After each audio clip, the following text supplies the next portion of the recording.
औरत और सपने। उमेश और रीटा की शादी के 10 साल बाद उन्हें बेटी होती है। रीटा, तुमने मुझे जिंदगी की बहुत बड़ी खुशी दी है। तुम भी ना। ये सब भगवान की कृपा है।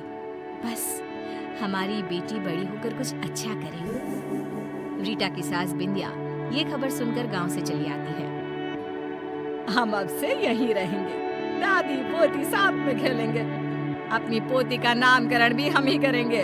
आज से हमारी गुड़िया का नाम होगा सना। आ मेरी गुड़िया दादी के साथ खेलोगी ना। वक्त गुजरने लगता है, सना बड़ी होने लगती है। अब सना 10 साल की हो गई है। दादी पोती एक साथ एक ही कमरे में सोते हैं। एक रोज सना आधी रात को घबरा कर उठ जाती है। अरे क्या हुआ मेरी बच्ची, तू इतनी घबरा क्यों रही है? दादी, मैंने एक औरत को देखा जो मेरे बेड के नीचे से निकलकर मेरे ऊपर आकर बैठ गई और मुझसे कुछ कहना चाह रही है। अरे बिटिया, मैं हूं ना तेरे साथ। देख देख, तेरे बेड के नीचे कुछ भी नहीं है। मेरे बच्चे आराम से सो जा। अगले दिन फिर वही सब होता है। फिर सना सपना देखकर उठ जाती है। दादी, सपने में फिर मैंने उसी औरत को देखा। वो फिर उसी तरह मेरे बेड के नीचे से मेरे ऊपर आकर बैठ गई है और मुझसे यहाँ से जाने को कह रही है। कौन हो सकती है और कोई तेरे सपने में क्यों आएगा? अच्छा बेटी, वो दिखने में कैसी है, तू बता सकती है? दादी, बड़ी बड़ी आंखें, गोल चेहरा, लंबे बाल, मोटी मोटी गाल, पतली दुबली, मानो जैसे कोई मॉडल हो। क्या? ये तो नीता है, लेकिन उसका तेरे सपने में आने का क्या मतलब है? दादी, ये नीता कौन है? कुछ नहीं मेरे बच्चे, तू सो जा। हाँ? अब विद्या डर के मारे हालत खराब हो जाती है। वो रात भर सो नहीं पाती।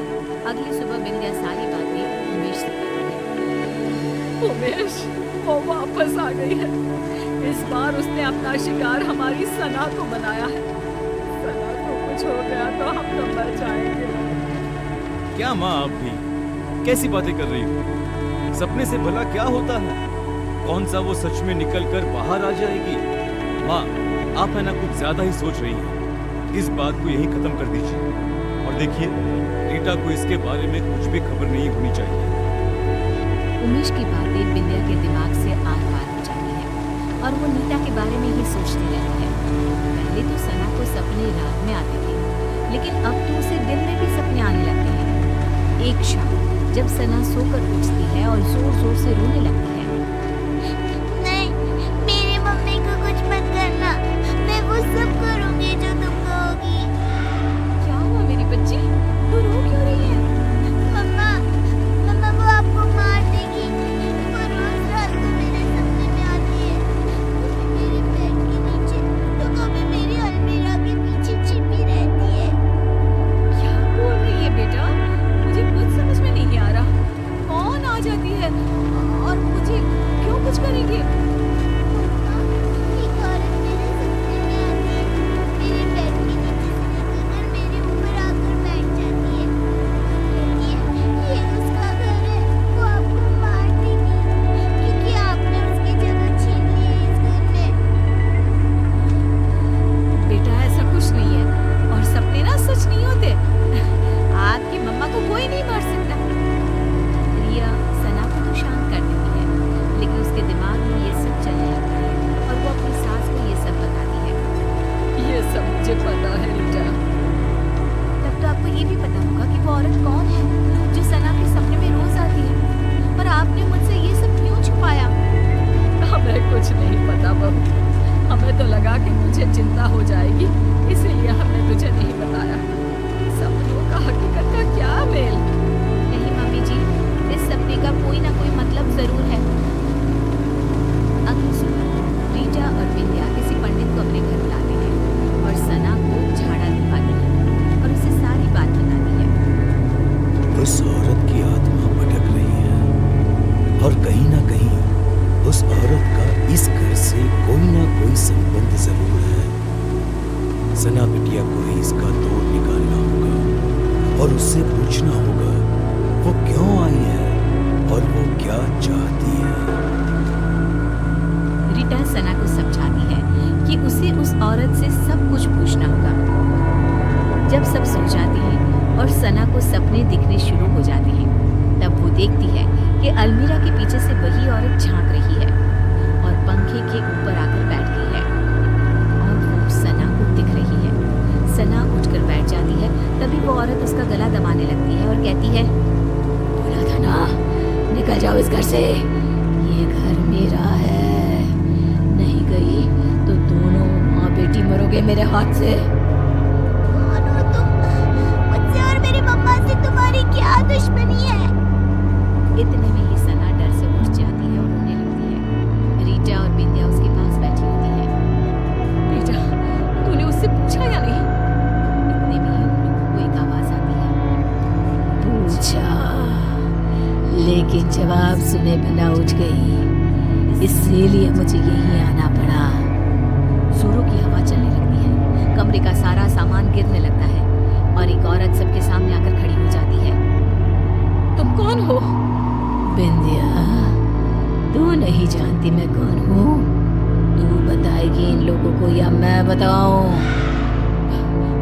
ये नीता है, एक मॉडल। उमेश और नीता एक दूसरे से प्यार करते थे और शादी करना चाहते थे, लेकिन हमने इन दोनों की शादी नहीं होने दी। हमें नाचने वाली बहू नहीं चाहिए थी, इसीलिए हमने उमेश से भी झूठ कह दिया कि नीता उसे धोखा देकर किसी और के साथ भाग गई है और उमेश की शादी तुमसे करवा दी। ये सब के पीछे तुम थी ना माँ। आपको पता था ना माँ कि मैं नीता के बिना नहीं रह सकता। ऐसा क्यों किया माँ तुमने? क्यों? मुझे लगा उमेश ने मुझे धोखा दिया है, इसलिए मैंने अपनी जान दे दी और अब उसकी बेटी के सपने में आकर रीटा और सना को इस घर से निकलवाना चाहती थी, ताकि उमेश को ये एहसास हो सके कि किसी अपने का दूर जाना कैसा होता है। तुम्हारी गुनहगार तो मैं हूं नीता, तुम मुझे मार दो और अपना बदला पूरा कर लो। मुझे माफ कर दो नीता। मैंने माँ की बातों पर भरोसा कर लिया और एक बार भी तुम्हारा पता लगाना जरूरी नहीं समझा। मुझे माफ कर दो। नहीं, अब मुझे किसी से कोई शिकवा नहीं है। जिससे मैंने प्यार किया वो आज भी मेरा है। ये जानकर ही मुझे शांति मिल गई। बिंदिया का मन ग्लानि से भर जाता है और वो खुद की जान ले लेती है। ये क्या कर दिया माँ तुमने? क्या कर दिया?